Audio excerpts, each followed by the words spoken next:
Welcome to this episode of The Wisdom of Paramahansa Yogananda, brought to you by Self-Realization Fellowship, where each week you can receive inspiration and guidance from Paramahansa Yogananda's Kriya Yoga teachings. The subject of this episode is the Bhagavad Gita, Masterful Guide for Everyday Spiritual Living, by our revered President, Brother Chidananda.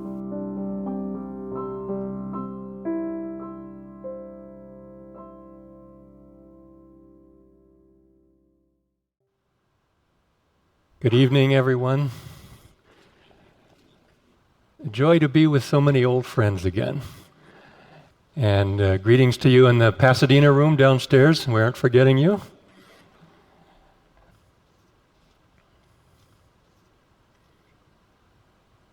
Do you know that this class tonight is by request?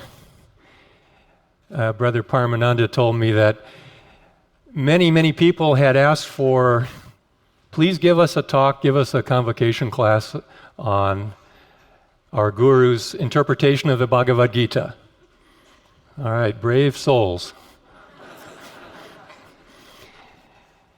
I always like to start with a thought from our Guru. Paramahansa Ji said this: you can overcome delusion if you tune in with the thought of God and hit the nail of delusion with the hammer of right thoughts of truth. So I think of his interpretation of the Gita as a sledgehammer of divine truth. And you know, I think probably all of you will agree that one of the reasons that people have almost an instinctive or intuitive sense that the times we live in right now are so challenging, so confusing in so many ways, that they're wanting to understand more and more about the Gita. And by the Gita, when I say the Gita, I mean our Guru's interpretation, God Talks with Arjuna, because there's a sense that only such a powerhouse of truth like this can help us through these times. And, you know, as the world gets more and more into this turmoil and confusion, and it seems like the pace of life, all of the things that are coming at us, that merely inspiring books that uplift us, that remind us it's just not enough. We need a powerhouse of truth. And let's be honest, the Kurus are very much in command in the world today. Now, when I say Kurus, you're laughing, that's good. That's one of the weapons. Kurus, of course, in the story of the Bhagavad Gita, it's the war against the Kurus, the wicked clan that usurped the throne from the good clan, the Pandavas. It's the war against the Kurus and the Pandavas. And symbolically speaking, of course, just to set up what we're going to be talking about tonight, our Guru explained that the Kurus represent, or they symbolize, all of the energetic or mental, psychological, spiritual forces of the ego. The ego identified with the physical body, with material consciousness, with the senses. Ignorance and desire and bad habits, all of those sorts of things. And the Pandavas, the good side, that represents the higher consciousness of the soul.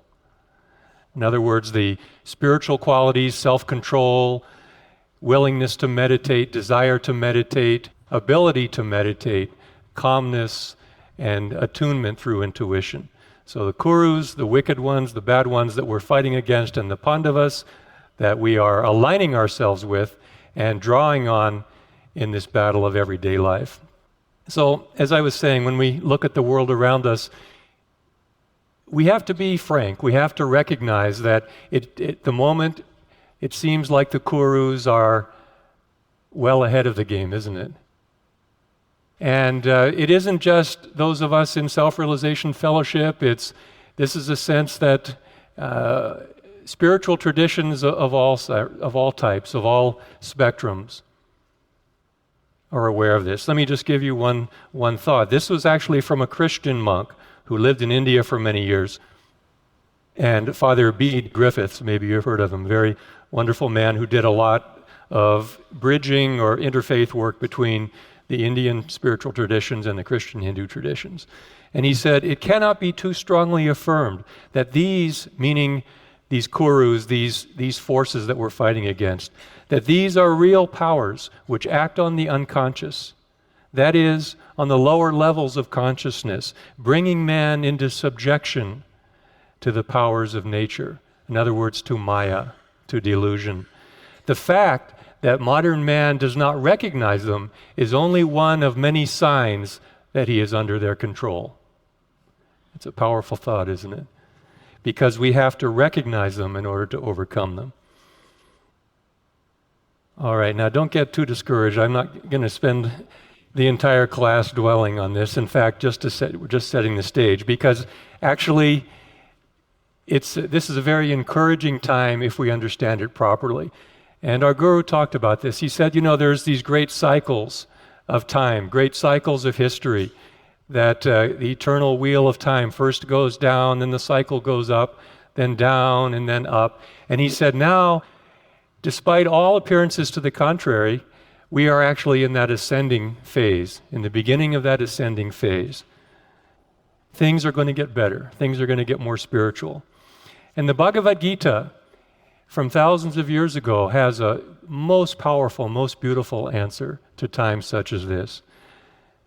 The Lord, speaking through Krishna, says, whenever virtue declines and vice predominates, I incarnate as an avatar. In visible form, I appear from age to age to protect the virtuous. That means you, all of us. To protect the virtuous and to destroy evil doing in order to establish righteousness. It's a powerful thought. And our guru took his hammer of truth and hit the nail of delusion on the head. He publicly said in 1948, he said, no matter how dark, listen to this, these are so encouraging, these words. He says, no matter how dark you think the picture is, do not be too discouraged. I make one prediction now, he said. The world is not going down to destruction. So don't be frightened. Believe in your Father. He will protect you if you remember His ideals. If you keep faith in Him, we are moving upward. And then just a little bit before that, he said something else that ties in with this, which is, again, so encouraging, so something we can really hold on to. He said, trust those who manifest God's light. That light is my guide. That light is my love. That light is my wisdom. And He tells me how His virtue is winning and shall ever win. So don't be too afraid of what's going on. Understand it. There's these cosmic forces that are pushing our world into a higher age. That's all that's going on. And for a few generations, there's this turmoil, there's this resistance by all of those entrenched mindsets in religion, in society, in culture. But it's nothing more than that. And all of these, especially in religion, the old Kali Yuga, the dark age that we're leaving behind, now moving up into the Dwapara Yuga, the higher age, the electrical age, higher spiritual age. That those old Kali Yuga concepts of religion, practice of religion, all of that has to be left behind as well, left aside, as we moved into the higher age. And the problem is, one problem anyways, is that people tend to throw the baby out with the bathwater. You know what I mean? Is that in the name of breaking free of all of the wrong concepts of religion, they throw everything out: morals, ethical standards, all of the standards of right action and purity and behavior. All of it gets discarded because there's so much wrong with the lower age expression of religion. But don't throw out the baby with the bathwater. And because of that, there's this tremendous confusion right now that our world is in. People say, how do we live? How should we live? How should we raise our children? There was a professor who, and this was in an article in our magazine some years ago, and I loved the way he put it. He said, in these times, we need access to some source of inexhaustible security to get our bearings in this confusing world and to face the storms we will certainly sail into when we decide to go against the conditioning of our times. Have you experienced that? When you decide to go against the conditioning of our times, and you know, all of you are really, you're on the front lines, and I have to just pause here and say that if you could only know how much those of us in Guruji's ashrams, how much we admire and respect what you are doing with your lives. In the face of this conditioning, in the face of all of the turmoil, it's tough. And you're making a stand. You're saying, I will meditate. I will align my life, attune my life with those spiritual truths, those higher truths. So this professor went on, he said, our culture's lack of a recent tradition of meditation and related disciplines, and meditation is nothing if not a discipline, is therefore critical. Reliable experience and information about how to deepen our interior lives has become, though we do not quite realize it yet, one of the most vital resources of our time. And that's what gets me so enthusiastic, so excited, as I know it does you, about the SRF teachings. Because what Guruji has brought to us in these techniques and teachings is really a model of what spirituality will look like after the world makes this transition into that higher age. In other words, we can live in that higher age now by modeling our lives, by molding our lives after what Guruji has taught. Just some examples of what his teachings give to us right now, and that we can expect to see, as the whole world completes that transition into the higher age. One of them, morality, but without guilt. Isn't it? That's what our Guru enables us to have by right understanding. Faith and truth, but without dogma. Tradition, but without blindness and inflexibility. Loyalty, but not with exclusiveness. A scientific understanding without throwing out religion. Material prosperity, but without materialism. And universality without being afraid to commit steadfastly to one path.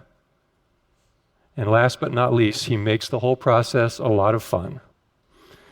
Normally we don't give advice to people on what spiritual path they should follow, but I always have no hesitation in saying, stay away from any spiritual path that doesn't enable you to develop a highly refined sense of humor. All right, getting into the Gita, Paramahansa Ji wrote this, summarizing in one sense. He said, a grasping for ever more money, a plunging deeper into more prolonged work with attachment or blindness will produce misery. Yet mere outward renunciation of material things, if one still harbors an inner attachment to them, leads only to hypocrisy and delusion. To avoid the pitfalls of the two extremes, renunciation of the world or drowning in material life, man should so train his mind by constant meditation that he can perform the necessary, dutiful actions of his daily life and still maintain the consciousness of God within. Krishna's message in the Bhagavad Gita is the perfect answer for the modern age and any age, that yoga of dutiful action, of non-attachment, and of meditation for God realization. Meditation plus right activity. That's the message of the Gita. And in the classes that have already been given over the last few days, meditation has been covered very, very beautifully. But what about right action? What about right activity? How do we get an understanding, a handle on that? And I have to confess, when I was thinking about this talk, it was in 1995, 1996, that those 2 volumes of our Guru's Gita interpretation were published, 1,200 plus pages. And maybe we got a sense, or some people expressed, well, 1,200 pages, how do you begin to How do you begin to internalize that? So just 1 year ago, 2007, we tried putting it down into a little book, Yoga of the Bhagavad Gita. You've probably seen that. Only 200 pages. Okay, getting better. But then came this convocation, and everybody wants it covered in 59 minutes or less. That's all right. We're game. And what we'll do is we'll condense that Bhagavad Gita down into the actually smallest package you can possibly have. You know what that is? The now. Right now. Because, it's not how much we know that's so important, but how much we know right now. Or as Guruji put it in his inimitable way, to do the things we ought to do when we ought to do them. So often we make a mistake, big mistake, or somebody comes up to us, or we say to ourselves, "How could you do that?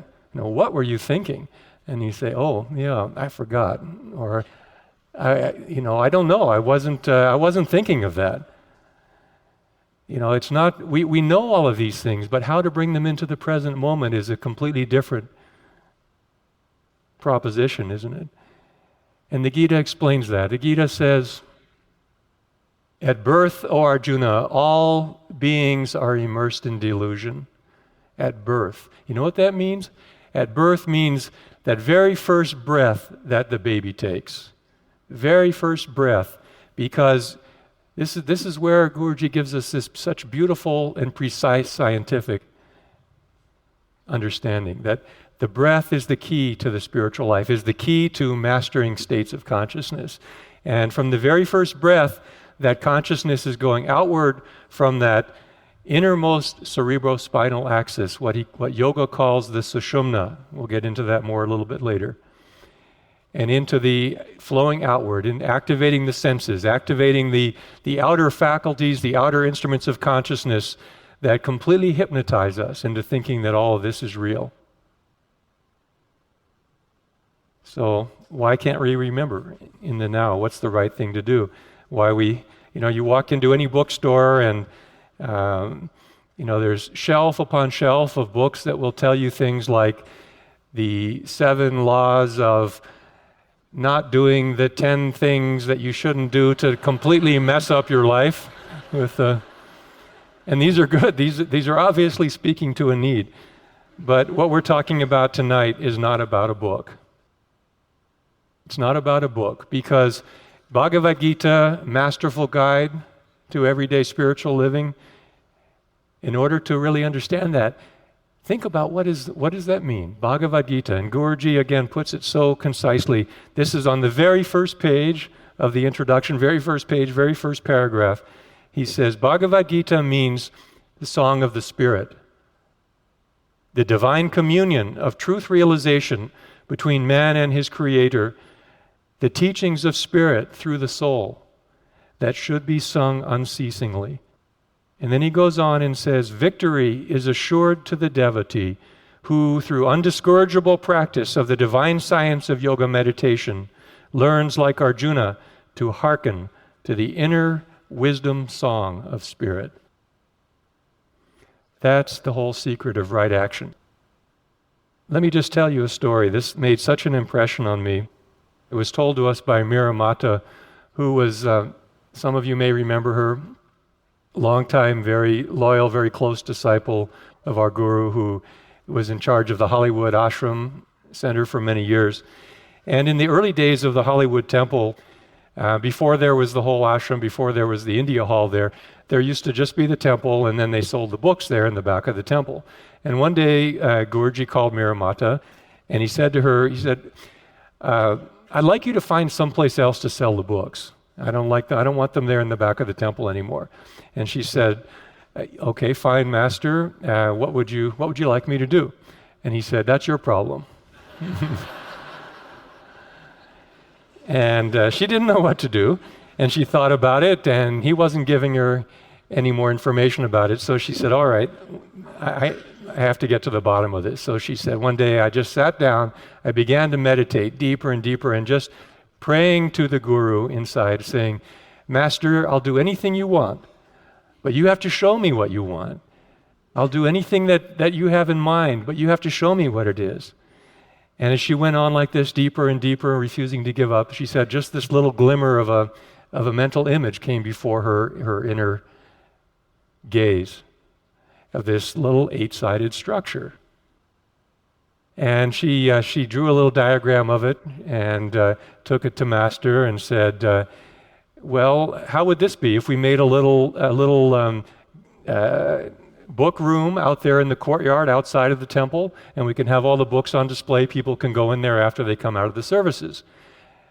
And Master looked at her and said, that is exactly what I had in mind. And Miramai, if you knew her, she was very spirited, shall we say. And so she said, well, Master, why didn't you tell me? And he looked at her and said, I was telling you all the time. And she said, in telling this to all of us, she said, after she learned that lesson, she said, over the years, I got far more guidance from the Guru inwardly in meditation than I ever had in all my years of working with him outwardly.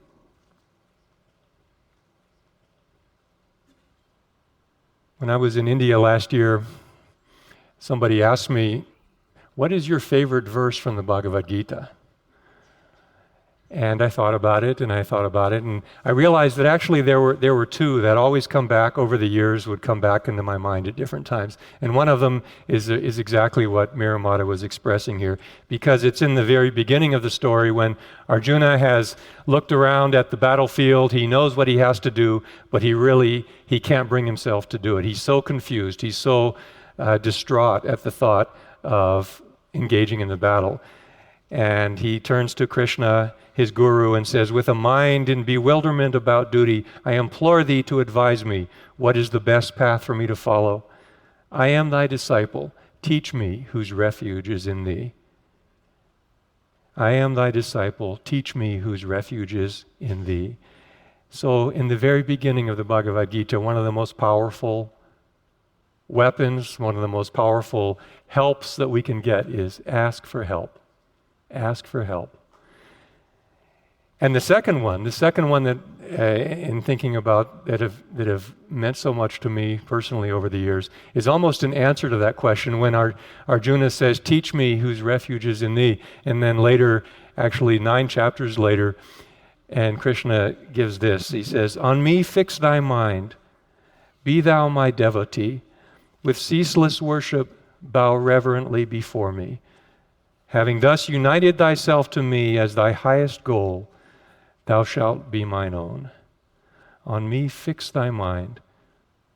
You know, in talking about guidance for everyday living, how many times we've read and heard our beloved President Sri Dayamata tell the stories of how when she would go to our Guru, you know, with all the responsibilities that he gave her, all the projects and all the things that he put on her shoulders, and she would go to him with problems or questions and say, well, how do I do this? And what should I do about that?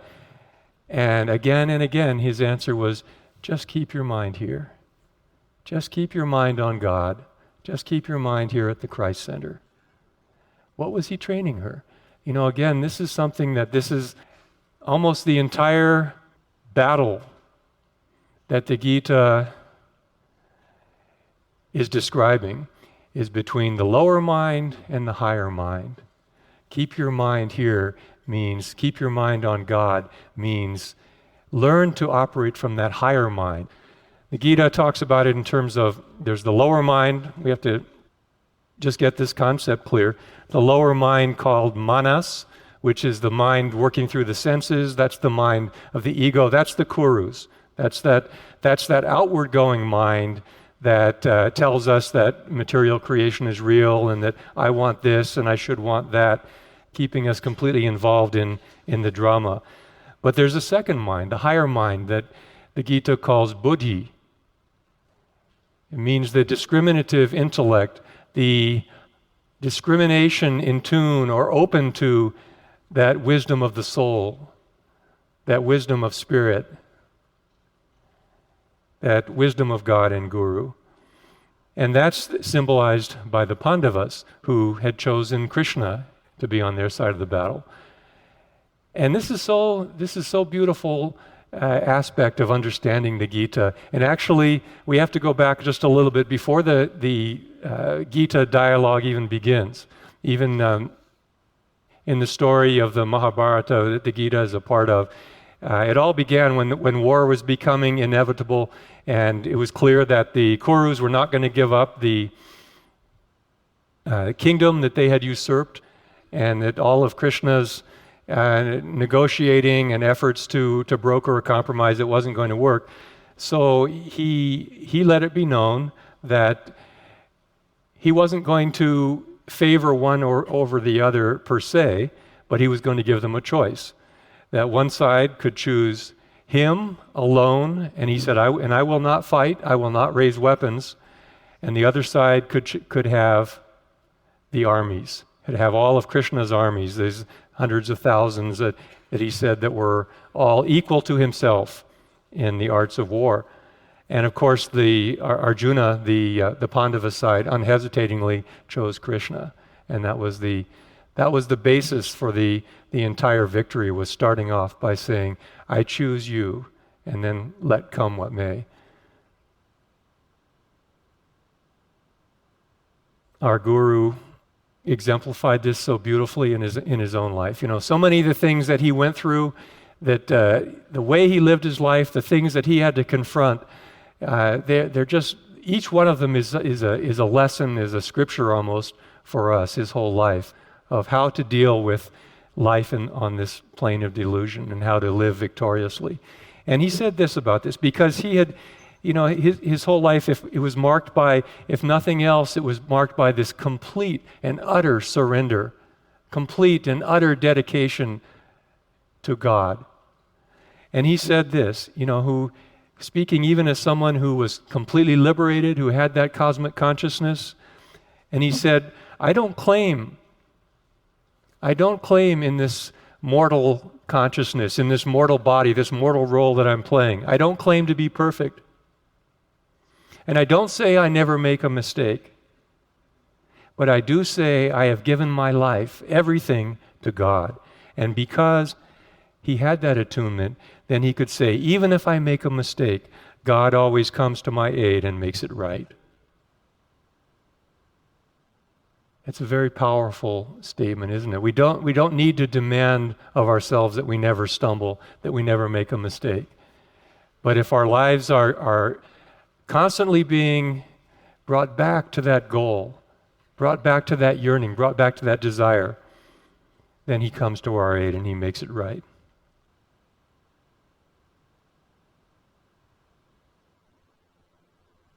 Now, the Gita, as we know, is a story that takes place on the battlefield. And here Arjuna has asked Krishna to drive his chariot in front of the two sides, in front of the two armies, so he can see what it is that he's going to have to contend with.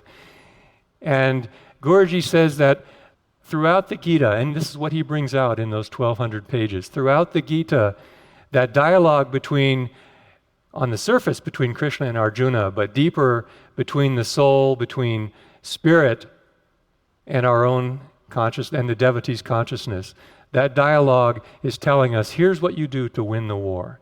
Here's what you do to win that war, to live in a victorious way. And I want to just dwell on briefly two of the skills, as Guruji put them. This is what enables us to learn what he said was the art of victorious psychological warfare. And the first one is introspection, self-analysis. As we find that in the very beginning, the very first verse of the Gita, where it starts off, it says, gathered together on the battlefield of Kurukshetra, the evil forces of the Kurus, the good forces of the Pandavas facing each other. What did they do this day? Who won the battle this day? And Guruji just beautifully, he went on in a most comprehensive explanation of that science of introspection. In fact, introspection, we've talked about this in many of our different talks and classes this year and in past years. Introspection is a miracle tool for changing ourselves. Introspection, in other words, to every day, at the end of the day, just to sit quietly, to review the events of the day, how we reacted, how we responded, how we could have done better, what we learned from the different reactions and things we went through. It's a miracle tool. But the thing is, why does it work for some people and then other people really have a hard time with it?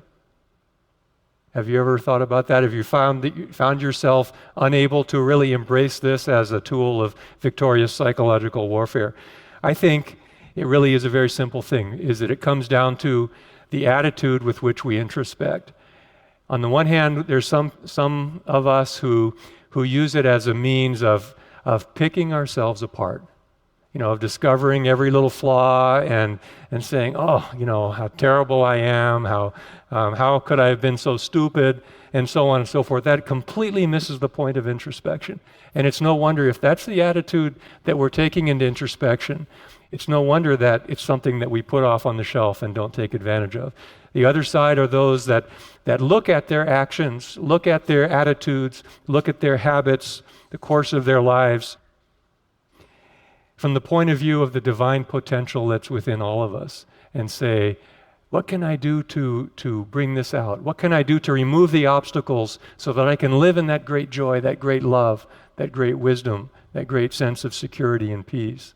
To remove those obstacles. It completely changes how we introspect. So I would make one suggestion to master this or to use this art of introspection. First of all, it doesn't have to be complicated. All it is really is to have on a piece of paper something that's very personal to you, that you can make, write down the things that you're trying to accomplish spiritually and psychologically in your life, even materially, your goals, the qualities you're trying to cultivate, the things that you're really making an effort to build into your daily life, meditation and all the other different serviceful attitude, kindness, right attitude toward other people, all of these things. Whatever it is, for each of us, it's going to be different. We just make a list and we just review it once a day. That's all. It's not esoteric. It's not complicated. There's other things that you can do with it. You can then go and study what Master said about these different things. You can work with an affirmation, perhaps. But even if you do nothing else, even if all you do is just look over the list once a day, just to remember, you are fighting delusion, and you're improving, and you're changing yourself. Someone once said, it's not the things that the saints do that is so extraordinary, it's that they do it all the time. We don't need a course necessarily in what we should do. We all know that. We all have a sense of what the way we want to live our life. It's just a matter of remembering. So introspection, daily self-analysis, just a few minutes after meditation in the evening to go over the list. And then we come to the second skill of victorious psychological warfare. And it's this: inner renunciation. Inner renunciation. It's one of the greatest weapons that we can have against delusion. This is also on the very first page of the Gita commentary. And I want to just read our Guru's words on this. Let me give you this quote, because I'm going to read it slowly because there's so much that's packed into this. Just try to listen, and then we're going to talk a little bit about how to apply this skill of inner renunciation. So Master said, the main theme throughout the Gita is that one should be an adherent of sannyas. Sannyas is a Sanskrit term. It means renunciation. One should be an adherent of sannyas, a renouncer of egoity, of the ego, that's ingrained in us through ignorance, within the physical self. By renunciation of all desires springing from the ego and its environment,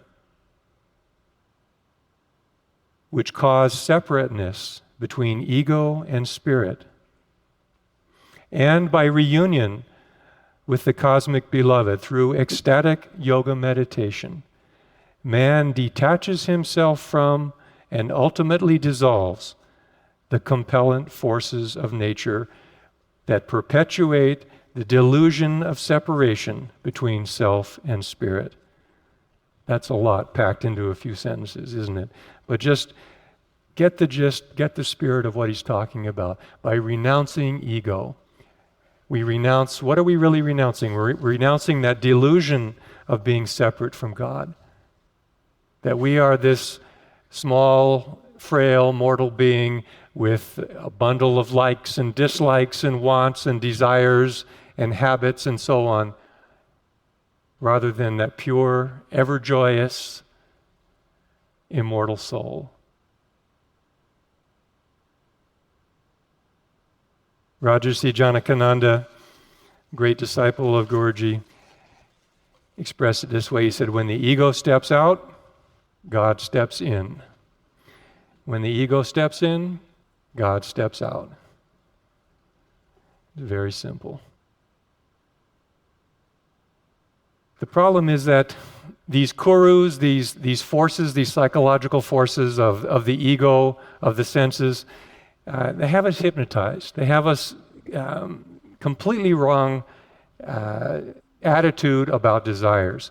That delusion makes us think that when confronted with a desire, something that appears very attractive, something that is calling for us to indulge in, a delusion makes us think there's only two possible courses, either expression or suppression.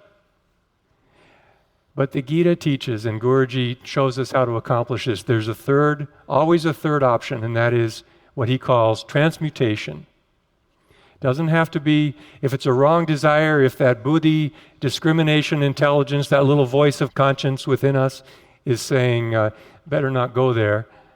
You know, we don't have to think that the only option is we either express it or we become psychologically repressed or suppressed or leading to all these different kinds of neuroses and difficulties and psychological illnesses. We can learn to transmute.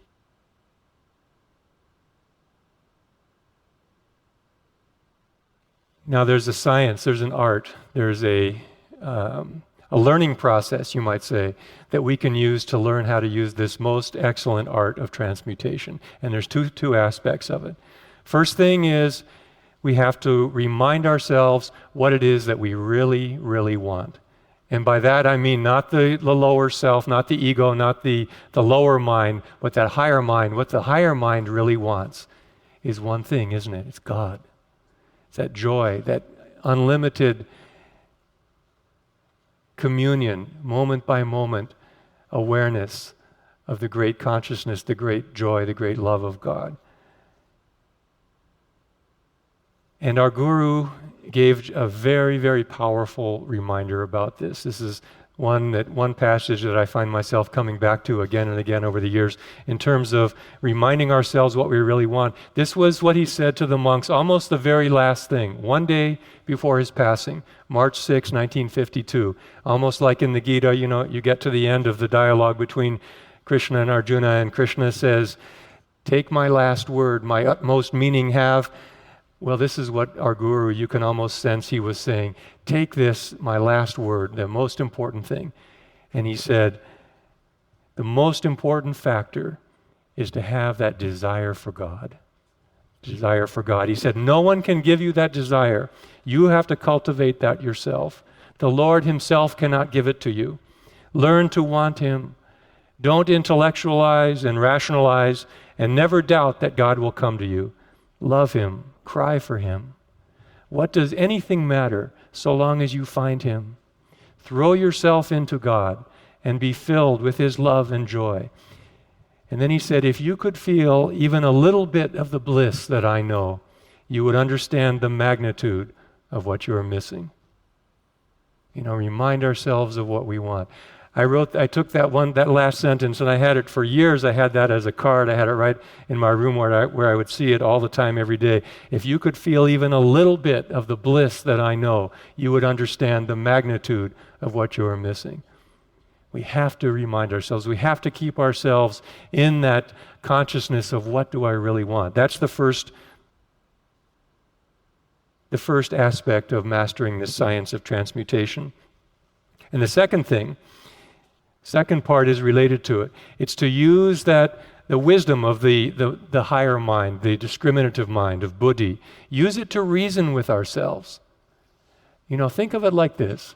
Why do we have a desire for something even though we know it's going to be harmful for us? Ask ourselves that. What's behind this desire? And if we really think about it calmly and go deeply, we'll see it isn't so much that particular object or that particular thing that we're yearning for that is really going to do it for us. We have that desire because there's some emptiness, there's some hole within us, some void within us. That's what we have to take a look at and honestly introspect and say, what's behind this desire? What am I missing? And then to remind ourselves that all of that inner emptiness, no matter what it is, comes from one thing. Because we don't have God's love, God's joy within us. It completely turns around the focus of our efforts. If we can just spend a little time just to stop, to step back and go through that discriminative reasoning process. Problem is that the lower mind, that manas, is very, very, very skillful, and it always makes everything appear so reasonable. It seems like, yes, I'm being rational, I'm being logical, I'm being very reasonable. Somebody told me this story of how they determine who needs to be admitted to a mental hospital. And a man went into a hospital and was interviewing the director and said, well, how do you know when somebody really needs to be committed? And he said, it's very simple. We have this test. See this, we have this bathtub here. We fill it up with water, and then we have, sitting on the edge, we have on the one side a teaspoon and a teacup, and then we have a big bucket. And the person has to empty the water out of the bathtub. And the man said, oh, I see. You mean a normal person, of course, you'd use the bucket. And he said, no, actually, the normal person would just pull the plug out and let the water drain out. Would you like your bed by the window or by the wall?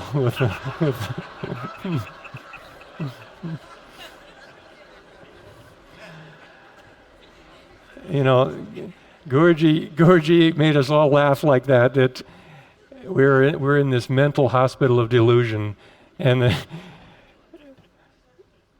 fortunately we have these yoga techniques to get us out. But this idea of transmutation, it's learning to reduce every desire, every habit that we have. When we sit to introspect every day, and that's one of the things we can ask ourselves: what are the strongest desires that are motivating my actions? And to reduce every desire to its roots, the desire for God.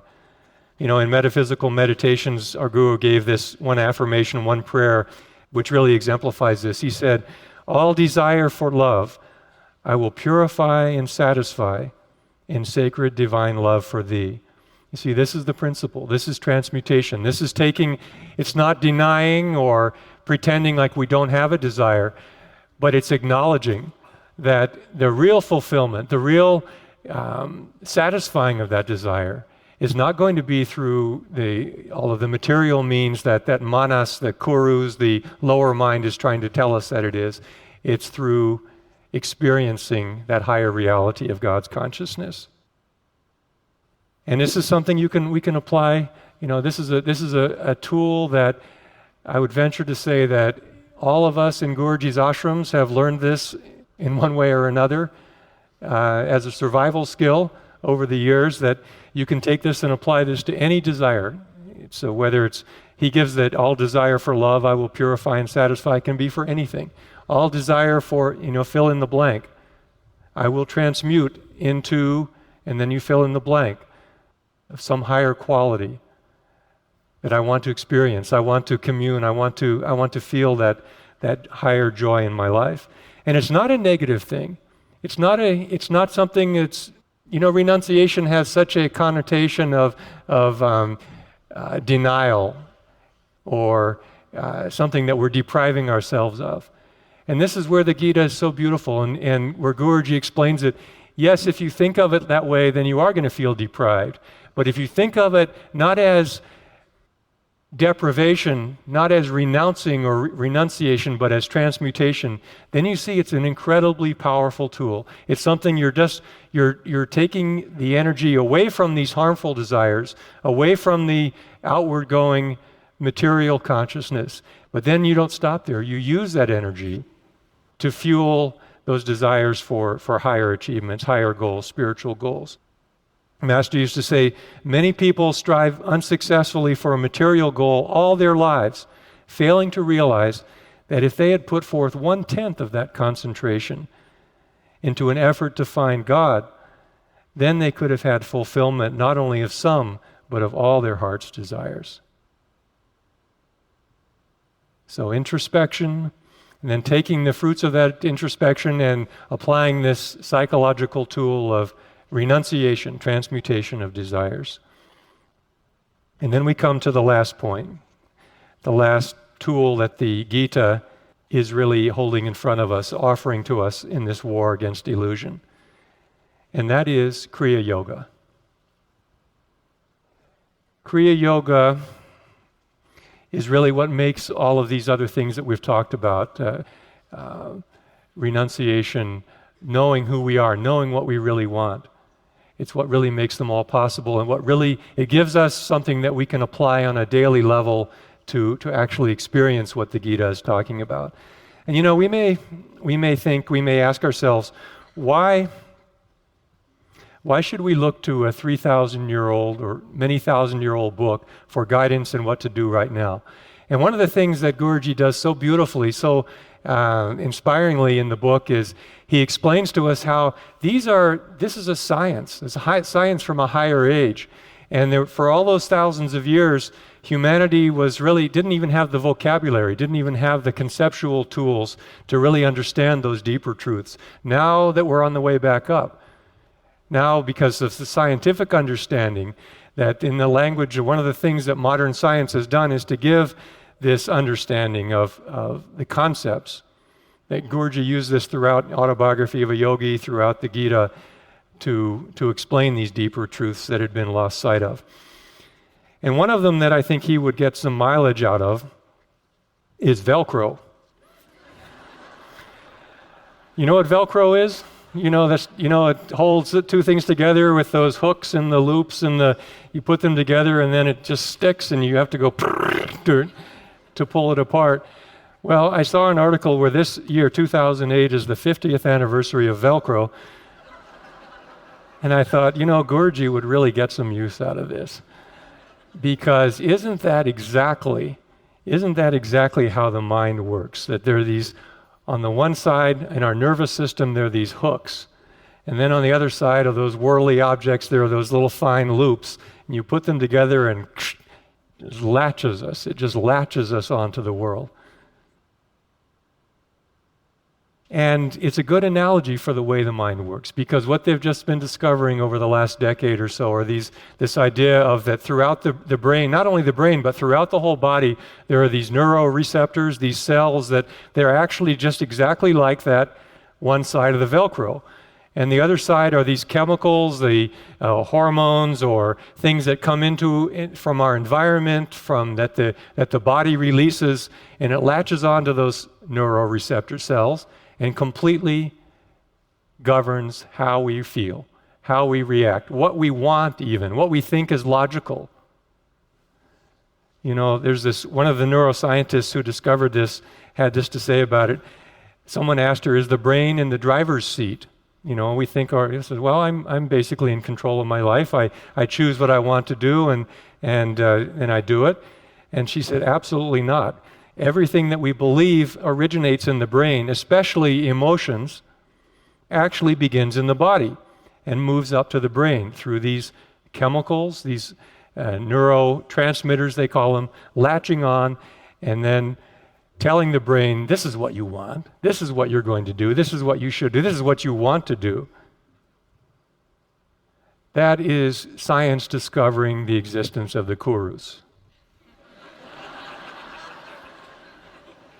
And luckily, hopefully it won't be too much longer before they discover the other side that yoga discovered thousands of years ago, because that's just the physical side of it, the material side. is that, we basically, in material consciousness, we are a puppet. We think that the brain is in control, and we don't realize to what degree that we're being, there's no other word, we're being manipulated. We're being manipulated very subtly in a way that's not even visible until we turn within and get a look. But yoga explains that there's more to the picture, fortunately. That, those physical neuroreceptor cells, the physical expression of the brain, this is only an externalization of those patterns of subtle prana, patterns of subtle energy. And that when that energy is flowing outward, then those cells are receptive. They're there saying, all right, world, come to me, tell me, give me what I want.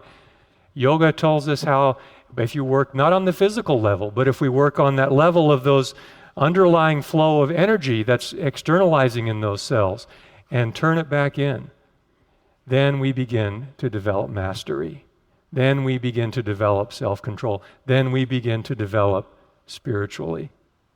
That's the whole analogy of this spiritual battle of the Gita, is between the forces going outward to the world and those that are trying to gain control and pull it back inward. Remember earlier in the talk we were discussing about at birth, O Arjuna, all beings are immersed in delusion, with that first breath, with that going outward from the inner centers of consciousness, that life energy by the breath is made to flow in those outer channels. And Kriya Yoga, of course, is reversing that process. Kriya Yoga, by using the mind, using the breath, using the concentration and life force, creating that magnet in the innermost part of the spine, where that energy then gradually retires away from outer consciousness, away from all of those forces, the domain, you might say, of the kurus, of material consciousness, of ego.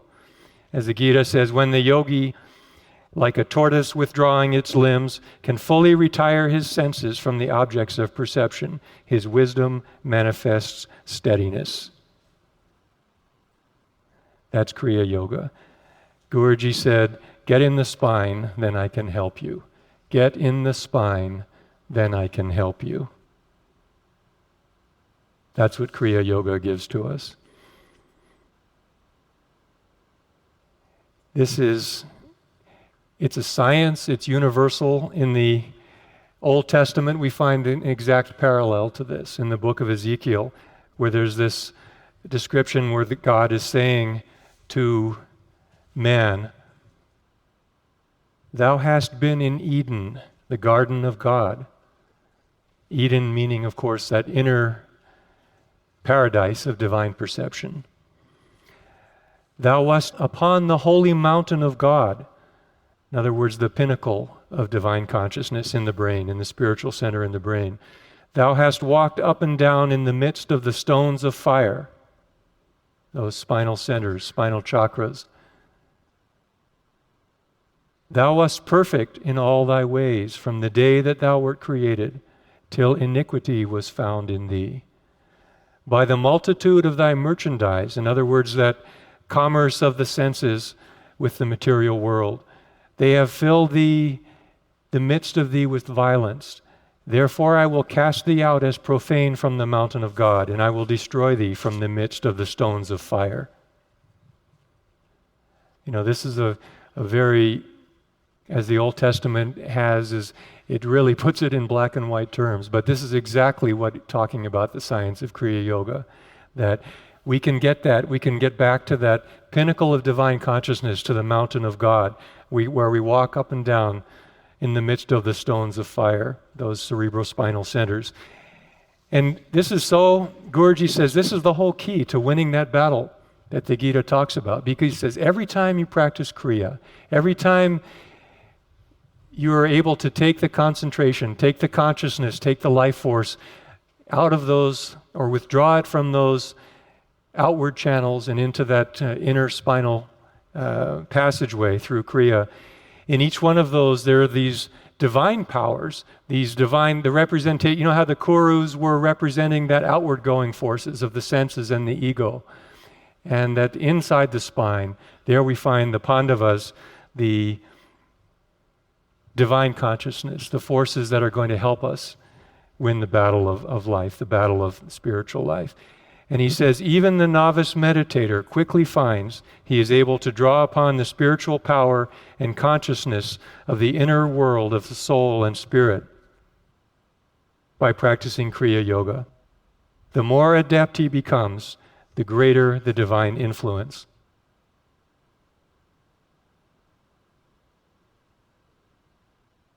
Now, Kriya Yoga is really what sets our guru's Gita interpretation apart from all other ones.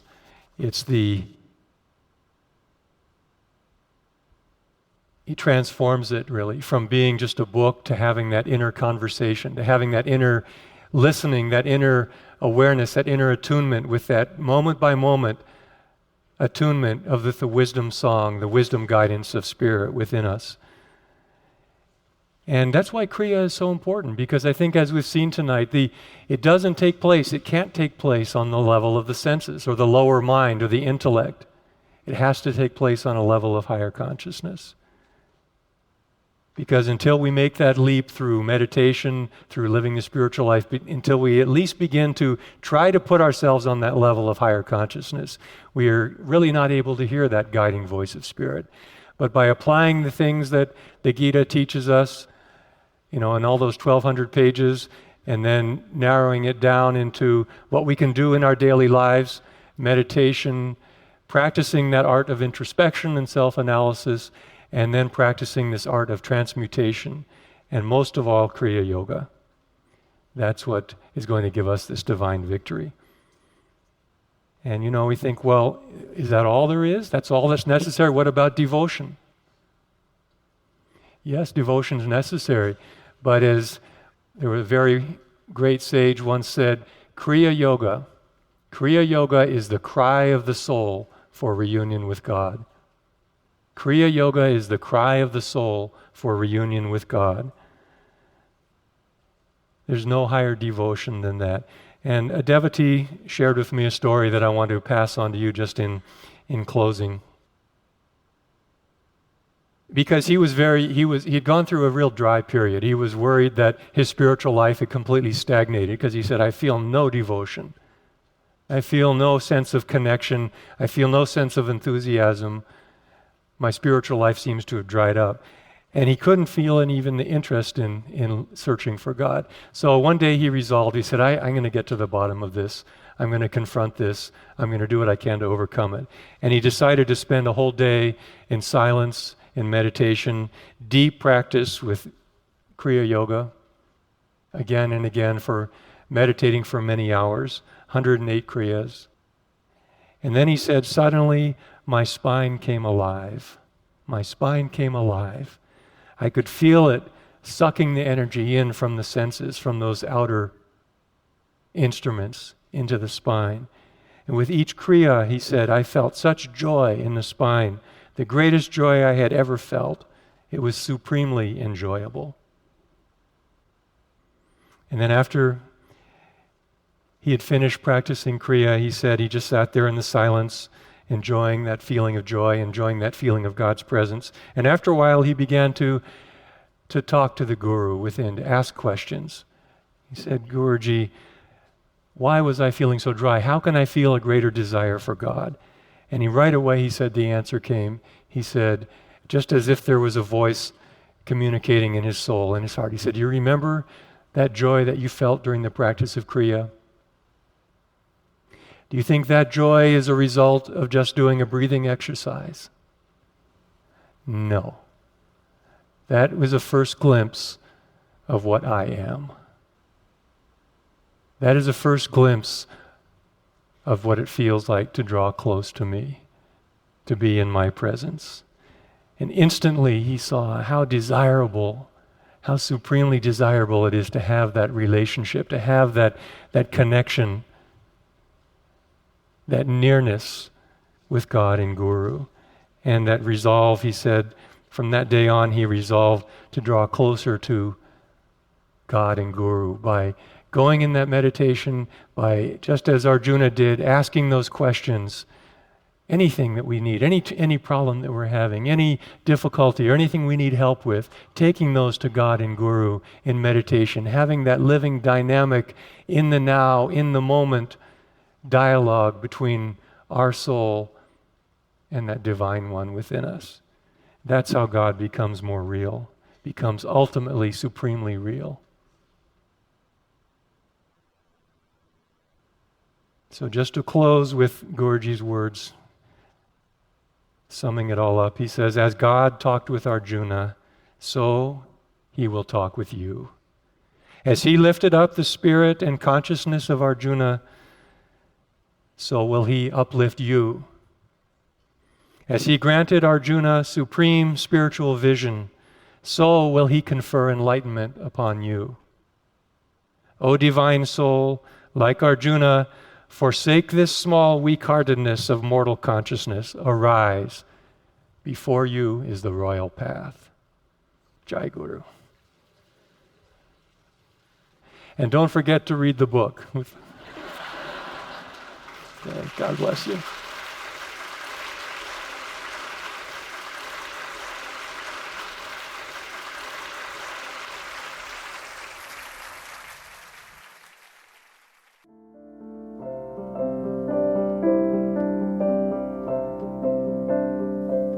This has been a production of Self-Realization Fellowship, a non-profit organization founded by Paramahansa Yogananda in 1920.